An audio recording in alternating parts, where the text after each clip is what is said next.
issued by the Honorable Court today? I'm not satisfied. I'm extremely grateful, and I'm very happy that the Honorable Supreme Court has upheld the rule of law.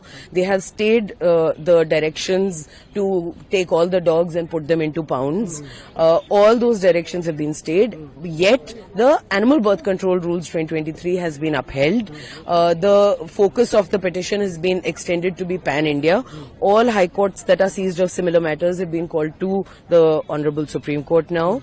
The court has specifically said that feeding areas have to be made, and so that people don't go around feeding in other places, which would cause inconvenience to others. So feeding basically has been recognized by the court as an integral part of our civilization.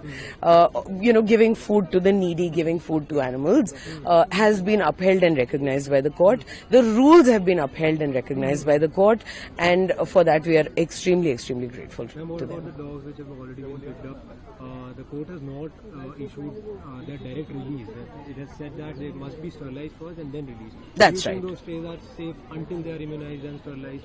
So wherever they are kept, if the dogs have been picked up and put in certain facilities, it is now the responsibility under the rules of the municipal corporations to sterilize, vaccinate, deworm, and then release those dogs back in the same places where they were picked up from, because the rule did not stop from its operation at any point in time. The rule was completely operative. So with this order coming in force, those dogs will have to be put back in the same place, of course with the exception of dogs that have biting histories or symptoms of rabies, etc., which of course the rule also provides for. So it just completely satisfies the legal regime. I'm Gauri Molekhi from People for Animals. Thank you.